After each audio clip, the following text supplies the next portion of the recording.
네 분 귀한 찬양 감사합니다.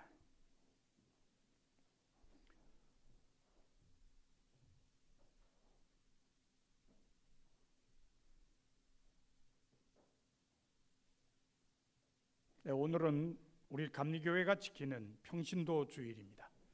우리 감리교회는 총회 결의에 따라 1979년부터 매년 6월 첫째 주일을 평신도 주일로 지킵니다. 원래 평신도라는 말은 굉장히 넓은 뜻으로 쓰입니다. 평신도를 의미하는 헬라어 라이코스는 라오스에서 유래되었습니다. 라오스는 백성이라는 뜻입니다. 그러니까 평신도는 하나님의 모든 백성을 가리키는 말이었다는 것입니다. 하지만 주후 2세기경 로마의 클레멘스가 성직자와 일반 교인을 구분하면서 평신도는 성직자가 아닌 일반 교인을 지칭하는 말이 되고 말았습니다.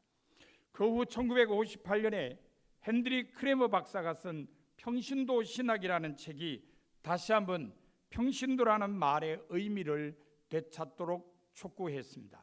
그래서 지금은 신학적으로는 평신도라는 말이 굉장히 넓은 뜻으로 쓰입니다.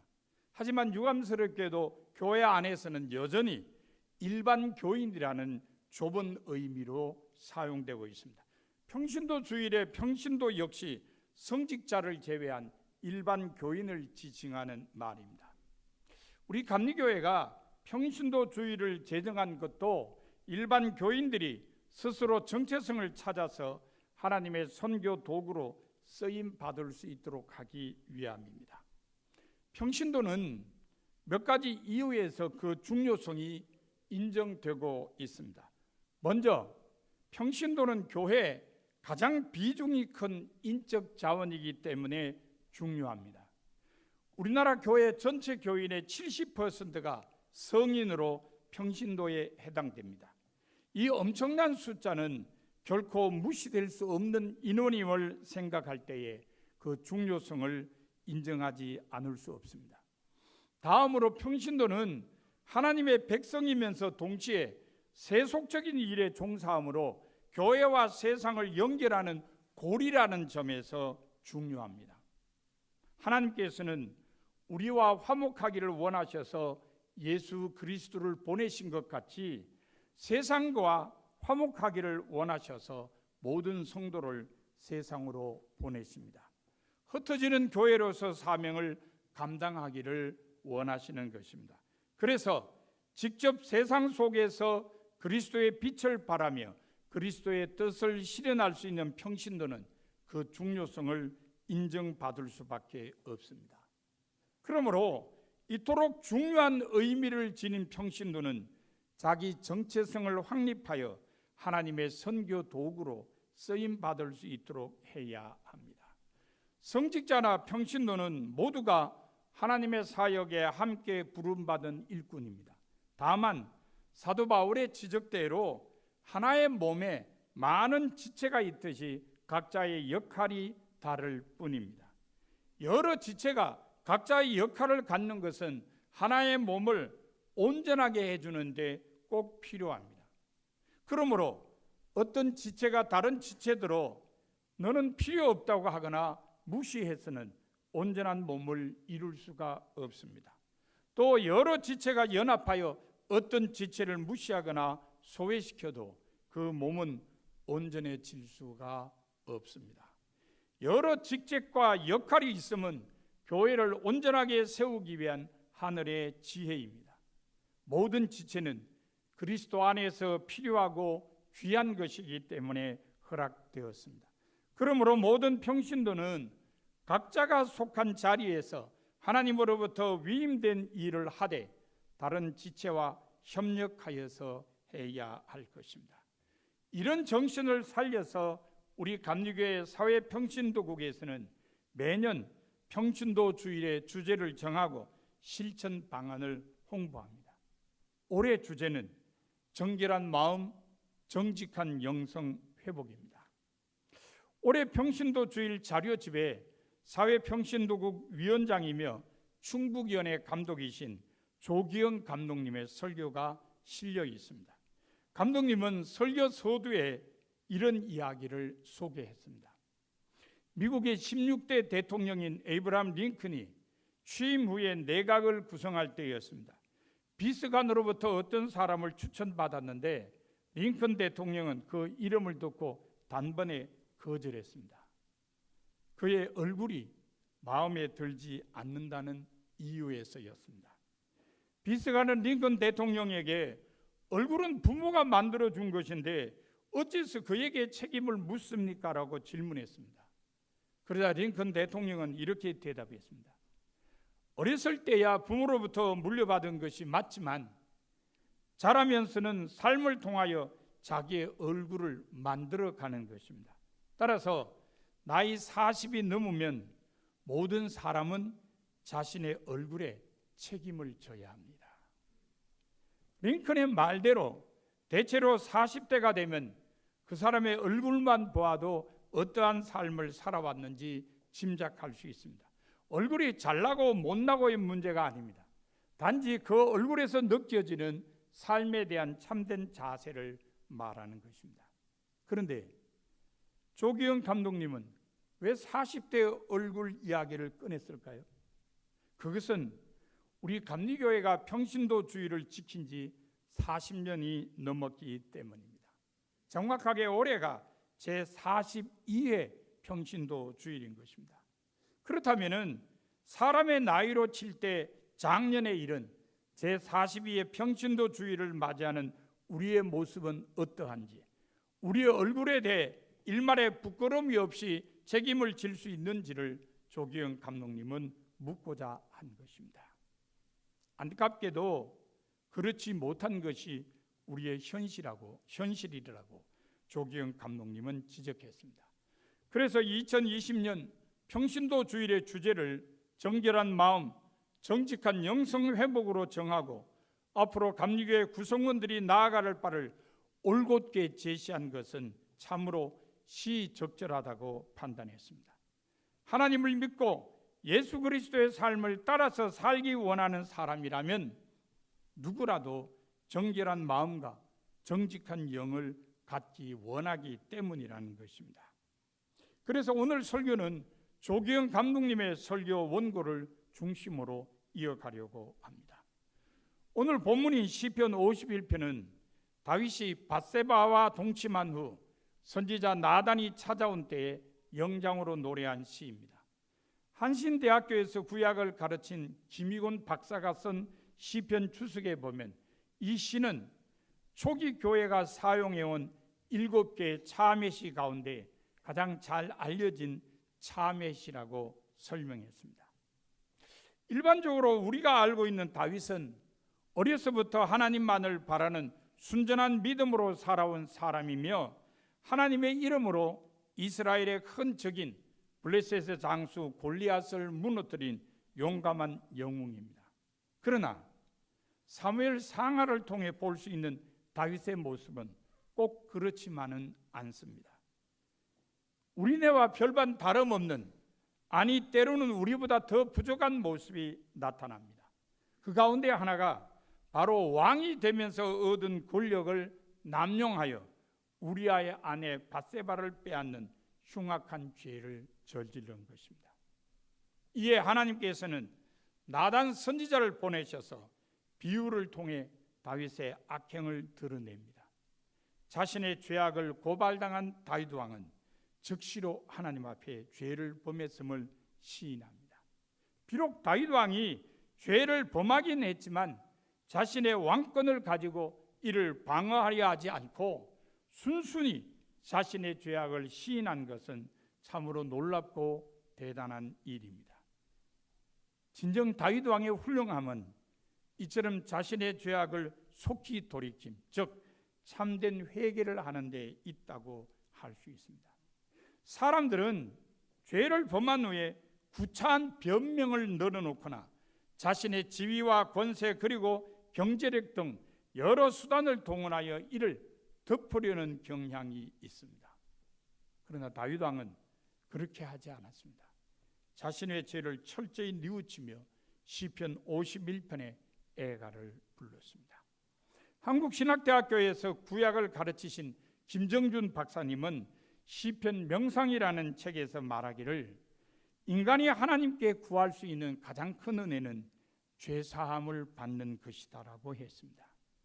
죄사함은 교회와 그리스도인이 언제나 하나님 앞에 나아가 간구할 때에 모든 것보다 먼저 구해야 할 하나님의 은혜라는 것입니다. 그래서일까요? 다윗 왕도 자신의 죄를 고백하며 죄사함의 은혜를 구했습니다.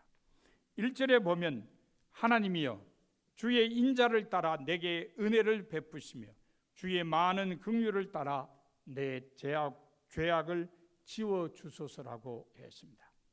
2절에서는 나의 죄악을 맑게 씻으시며 나의 죄를 깨끗이 제하소서라고 했습니다.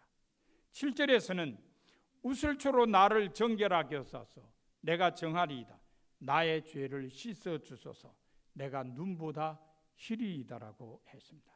그리고 9절에서는 주의 얼굴을 내 죄에서 돌이키시고 내 모든 죄악을 지워주소서라고 했습니다. 자신이 죄인임을 고백한다는 것은 수치스러운 일이요 괴로운 일임에 틀림없습니다. 하지만 이 과정을 거치지 않고서는 하나님의 은혜를 받을 수 없습니다.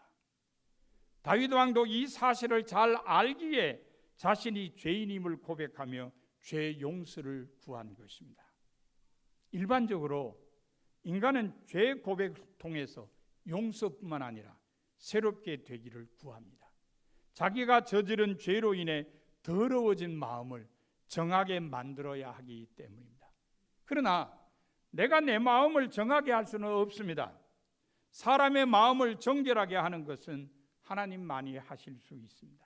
그러므로 정결한 마음을 얻기 위해서 하나님의 은혜를 구해야 합니다.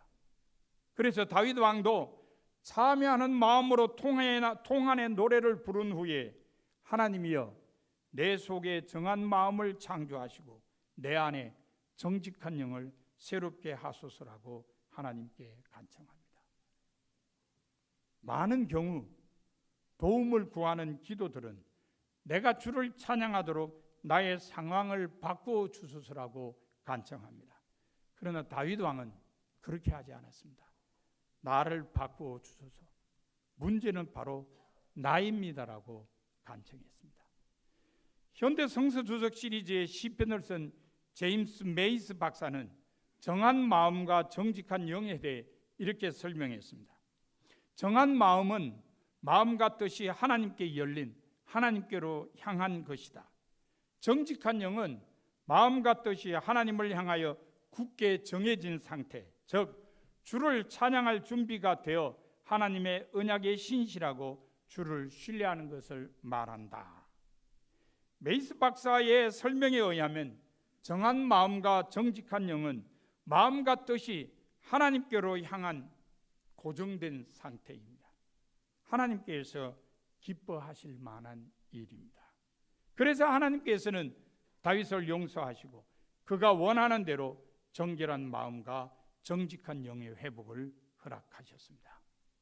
하나님으로부터 구속의 은총을 입은 다윗은 이전과 같이 여러 허물을 드러내지는 않았습니다. 하지만 이어지는 성경 말씀을 보면 다윗이 완전하게 정결한 마음과 정직한 영을 간직한 채 살았다고 생각하기 어려운 부분들을 찾아볼 수 있습니다. 이와 같은 다윗의 모습은 바로 우리 모두를 대변합니다. 여러분도 살면서 저마다 하나님 앞에 의롭지 못한 죄를 범한 경험이 있었을 것입니다. 그리고 그때마다 예수 그리스도 안에서 죄를 시인하고 돌이킴으로써 죄사함과 구원의 놀라운 은혜를 체험하셨을 것입니다. 하지만 우리도 다윗처럼 지속적으로 정결한 마음과 정직한 영을 품지 못하는 한계를 마주합니다. 참으로 안타까운 일이 아닐 수 없습니다. 그렇다면 우리는 어떻게 이를 극복할 수 있을까요? 우리는 그 해결책을 우리 감리교회 창시자인 존 웨슬리 목사님의 성화 신학에서 찾을 수 있습니다. 성화란 구속의 은혜를 입은 사람들이 단지 그 구원의 단계에만 머무르는 것이 아니라 점진적으로 완전에 이르는 것입니다. 여기에서 성화에 이른다는 것은 정결한 마음과 정직한 영을 늘 마음에 품고 있는 상태를 뜻합니다. 그러면 어떻게 해야 그러한 성화의 단계에 이를 수 있을까요? 웨슬리 목사님은 하나님을 온 마음과 뜻과 정성과 힘을 다하여 사랑하는 단순한 마음으로 쉬지 말고 기도해야 한다고 했습니다.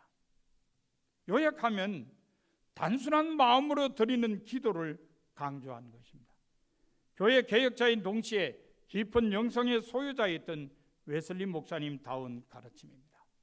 따라서 감리교인이 된 우리는 성화에 이르기 위해서 웨슬리 목사님의 가르침대로 단순한 마음의 기도를 더욱 열심히 드려야 합니다.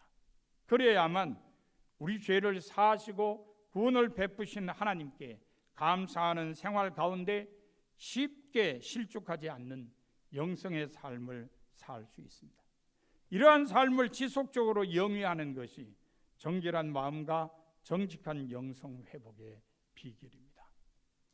42번째로 맞이하는 2020년 평신도 주일은 우리의 모습을 새롭게 하는데 가장 중요한 시점이 되어야 합니다. 무엇보다 그동안 우리 감리교회를 포함한 한국교회가 회개하지 못한 지난날의 여러 허물을 진정으로 참회해야 합니다. 이에 더하여 우리 감리교회의 구조적 모순을 피하고 서로 반목했던 것들은 가슴을 치고 통회하며 자복해야 합니다. 그래야만 하나님께로부터 용서를 받을 수 있습니다. 그리고 이에 머무르지 않고 꾸준히 깊은 기도를 드리는 것이 정결한 마음과 정직한 영성을 지속하기 위한 필수 조건임을 잊어서는 안 됩니다. 특별히 2020년 올해는 우리 감리교회 지도력을 선출하는 해입니다. 9월에 감독회장과 연회감독을 선출합니다. 선거인단 모두 기도 가운데 올바른 선택을 해야 합니다. 그리고 존 웨슬리 목사님처럼 영성이 깊고 교회 개혁적인 마인드를 가진 분을 지도력의 기준으로 삼고 선출해야 합니다. 깊은 영성을 가진 분이라면 당연히 교회 개혁에 앞장설 수밖에 없습니다. 그러므로 입으로만 개혁을 외치는 사람이 아닌 깊은 영성과 기도를 쉬지 않는 정결함과 정직한 인격을 갖춘 분들이 지도자로 선출되도록 해야 합니다. 감리교회 평신도는 이와 같이 소중한 일에 그 누구보다 자신의 얼굴에 책임을 져야 할 나이인 42차례 평신도 주의를 지키면서 영성과 지성을 쌓으신 분들이기에 잘 할 수 있으리라 여겨집니다. 사랑하는 성도 여러분, 오늘 우리가 지키는 올해 평신도 주일의 주제는 정결한 마음, 정직한 영성 회복입니다. 물론 이 주제는 본부 사회 평신도국에서 정했습니다. 하지만 하나님께서 올해 우리 감리교회가 꼭 필요로 하는 주제라서 정하도록 하셨을 것입니다. 그러므로 우리 모두는 이 주제를 마음에 새겨야 합니다. 오늘 우리에게 주신 말씀처럼 인간이 하나님께 구할 수 있는 가장 큰 은혜는 죄사함을 받는 것입니다. 그리고 죄사함을 받은 사람은 새롭게 되어야 합니다. 마음과 뜻이 하나님께로 향해 고정된 상태인 정결한 마음과 정직한 영을 가져야 합니다. 그렇게 되기 위해 꾸준히 깊은 기도를 드려야 합니다. 이것이 오늘 우리 감리교회 모든 평신도에게 요청하시는 하나님의 말씀입니다. 올해 평신도 주의를 지키면서 여러분 모두 정결한 마음과 정직한 영을 회복하여 하나님을 기쁘시게 해드리는 성도가 다 되시기를 바랍니다. 이제 말씀을 마음에 새기고 결단하는 침묵 기도를